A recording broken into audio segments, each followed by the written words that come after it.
반으로 딱 녹아져 있는 그런 상황인데 사실 그 문제가 앞으로 우리나라 발전에 가장 큰 장애물이 될 수 있어요. 그러니까 그런 거를 정치적으로 어떻게 잘 소화를 해서 국민을 통합을 이끌어 갈 수 있느냐는 것이 앞으로 큰 과제가 될 거라고. 그러니까 이제 그거를 이룩하는 데 있어서 내가 내능력으로 할 수 있는 일에 최선을 다하려고 그래요. 이러면서 이제 탈당 후에 직접 출마를 하실 거다 이런 부분. 그래서 두고 봐야 할 일이고 여당의 잘못된 제도 이런 것들이 야당이 집권을 하면은 당연히 고쳐져야 되는 거 아니에요. 집권을 해보면은 과거에 하던 사람들이 가지고 있던 제도가 편타고 느껴지는 거야. 그게 고쳐지지가 않아요. 보고 있는 게 더 답답하지. 예, 김종인 전 더불어민주당 비대위 대표죠. 결국은 탈당을 할 것 같습니다. 뭐 지금은 뭐 후원금 계좌도 닫고, 예, 돈 200만 원씩 다 남은 계좌에 있는 거 나눠주고, 예, 여기서 탁탁 털고 갈 모양인데 왜 그렇다고 보십니까? 왜? 아무래도 이제 본인이 중심점이 돼서 구심점이 돼서 이제 제3지대를 만들어 보겠다 이렇게 꿈을 펼쳐 보겠다라고 생각하시는 게 아닌가 싶습니다.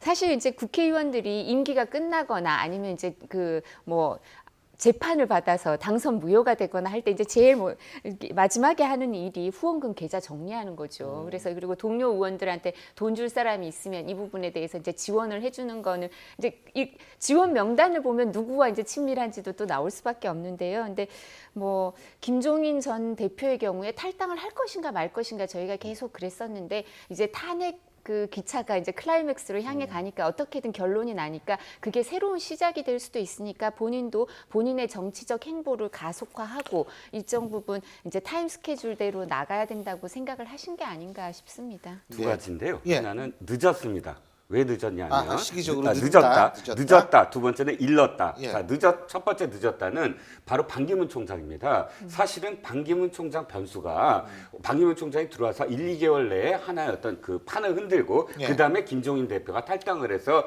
하나의 그 제3지대를 만들고자 하는 플랜이 있었는데 예. 반기문 총장이 역할을 못하고 그러면서 주저주저하다가 늦어졌다. 근데 일렀다라는 건 뭐냐면 탄핵입니다. 탄핵 결정 이후에 할 것이다라는 설이 굉장히 많았거든요. 예. 그런데 그거보다 일렀다. 아하. 왜?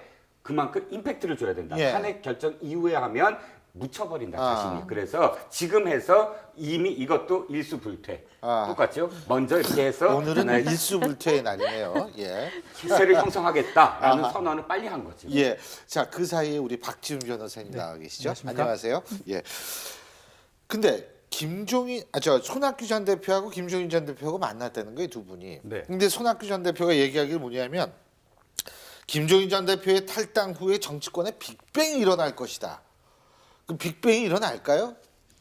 그럴 가능성이 높죠. 그렇게 보세요? 예, 바로 그걸 노린 겁니다. 그래서 조금 전에 빅뱅이 맞아요? 작은 뱅 아닙니까? 이르냐 늦으냐 이제 약간 그 분석을 좀 해주시긴 하셨는데 예.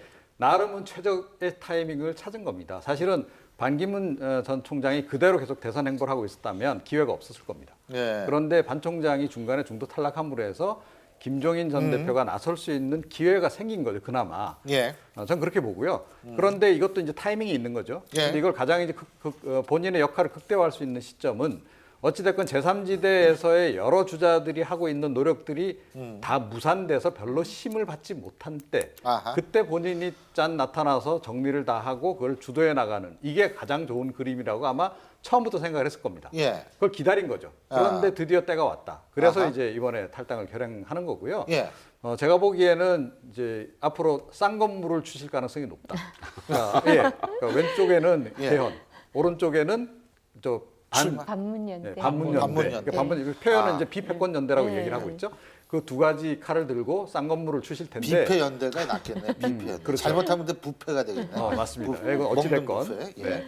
그래서 그 싼 건물을 과연 어떻게 추느냐에 따라서인데 예. 결국은 이건 개인적인 정치적 역량이 전적으로 다 달린 문제다 이렇게 예. 생각합니다. 근데 괜찮은 것 같다는 생각이 드는 게 역사적으로 봤을 때 김종인 전 대표의 행보가 2011년대도 저렇게 우리가 전임엔 이 표현이 맞는지 모르겠지만 왔다 갔다 하는 행보를 했는데 항상 큰 그림을 그린 것 같아요. 박근혜 그 당시 이제 비대위원장의 선거 승리로 이끌었고 또 총선 민주당이 좀 힘들어할 때 총선의 승리를 이끌었기 때문에 본인 스스로는 자신감이 좀 있지 않을까 생각이 듭니다. 막 이렇게 일렀다 표현하는데 지금 던져놓고 지금 상황에서 야권이라고 표현되는데 텐트 하나 만들어 놓으면 본인 중심으로 본인이 중심이 될 수도 있고 본인이 큰 역할을 할 수 있고 아마 역사적으로 그렇게 해왔기 때문에 앞으로도 가능하다고 판단하고 있는 것 같아요. 그리고 그런 가능성이 저는 충분히 있지 않을까 또 이렇게 생각이 좀 듭니다. 그러니까 본인은 딴 당에 안 들어가겠다고 그러죠. 예? 그 의미는 이거죠. 사실은 이 출마 그러니까 대선에 출마하겠다는 뜻으로 보입니다. 당에 들어가면 사실은 출마할 수가 없어요. 자, 출마하겠다, 대통령이 되겠다는 거는 태양이 되는 거예요. 자기가 태양 빛을 발해야 수금지와 목도 천여 명이 줄을 서는데 내가 지구로 된다. 그러면 태양을 돌아야 되거든요. 다른 당에 들어간다는 건 경선도 해야 되고 이 모든 과정을 다 겪어야 되는데 자신이 계속 있으면 예. 자신을 중심으로 해서 다 다른 당들이 줄을 설 수 있을 것이다. 그 계산을 하는 거죠. 아하. 근데 제가 이 파괴력이 좀 있을 거다라고 보는 게요. 예. 다른 건 몰라도 이분이 그 속된 예. 말로 촉 하나는 굉장히 뛰어나시거든요. 그러니까 지금 판세를 굉장히 정확하게 읽고 계시는 겁니다. 그러니까 문재인 전 대표가 지금 대세론을 형성하고 있지만 그게 그렇게 생각만큼 견고하지 않다라고 하는 것을 잘 알고 있고요. 그리고 이 판 결국은 지금 이 탄핵 국면을 지나고 나면 그러니까 이른바 심판 국면을 지나고 나면 그 양극으로 좀 나뉘었던 그것보다는 중도에서 어찌됐건 통합을 하려고 하는 알겠습니다. 국민 정서도 글로 움직일 거다라고 하는 예. 그런 나름의 좀 판단을 좀 하고 있는 것으로 저는 이렇게 보고 있습니다. 비패 연대, 비패권주의 연대 어떻게 될지 한번 보는데요. 자, 문재인 전 대표가 김종인 전 대표의 탈당에 대한 입장을 내놨는데요. 직접 화면 함께 보시죠. 대단히 안타까운 일입니다. 탈당 이후에 그분께서 어떤 선택을 하실지는 잘 모르겠는데 그러나 우리가 경제민주화라는 그 정신만큼은 우리가 어떤 경우에든지 끝까지 지켜나갈 것이다 라는 말씀을 드리겠습니다. 문 전 대표의 입장에서 볼 때 김종인 전 대표의 탈당이 나름대로 어떻게 그 좀 데미지가 있다고 보십니까? 일정 부분 데미지는 있겠지만 너무나 예상 가능한 그러니까 지금까지 마음의 준비를 하고 있었을 것 같습니다. 그리고 오히려 어떻게 생각하면 당에 남아서 안희정 지사를 돕는 경우에 이제 그 경우에 예선이 더 치열한 게 아닌가라는 우려도 있었을 것 같거든요. 그래서 이 부분은 어쩔 수 없는 현실 본인이 할 수 있는 그 이제 탈당을 못하게 막을 수 있는 방법은 없다고 생각을 하고 기정사실화하고 마음의 준비를 해왔었기 때문에요. 일정 부분 뭐 중도로 외연을 확장하는데 그 문재인 전 대표한테는 그런 부분에서는 데미지가 있겠지만 예. 뭐 준비를 해왔던 일이 아닌가 싶습니다. 박영선 저는 생각보다 내상이 좀 클 거다라고 봅니다. 그러니까 뭐 일각에서는 아마 그럴 거예요. 그러니까 친문재인 그 친문계 일각에서는 아이고 뭐 골치 아픈 분 한 분 나가시는 거 그냥 속 시원하다라고 생각할지 모르겠는데요. 그러니까 이분이 그렇게 간단하게 볼 분은 아니다. 맞아요. 그러니까 뭐 이렇게 명분이나 이런 걸 다 떠나서 그러니까 이 정치적인 어떤 그런 감각이라든가 뛰어나죠. 그런 것이 굉장히 뛰어나다는 것은 우리가 인정하지 않을 수 없는 예. 그런 부분이 분명히 있고 그리고 지금 유력 대권 주자 가운데서요 과거에 뭐 DJ나 YS만큼 정치력이 출중한 사람이 없어요 사실은 그렇기 때문에 이제 이 김종인 전 대표 같은 분이 감히 나설 생각도 하는 거고 예. 그런 분이 나섰을 경우에 의외로 이게 쉽게 좀 허물어질 수도 있는 그런 그 양상이다 저는 그렇게 생각합니다. 지금 안희정 지사 잠깐 말씀하셨는데 이 박영선? 박영선 의원이 글로 간 것도 연관이 있습니까? 안희정 지사 가는 거? 어떤 의미에서는 지금 문재인 예. 전 대표 말씀을 좀 드리면 문재인 예. 전 대표가 그렇게 절박해 보이지 않잖아요. 만약 절박했다면 예.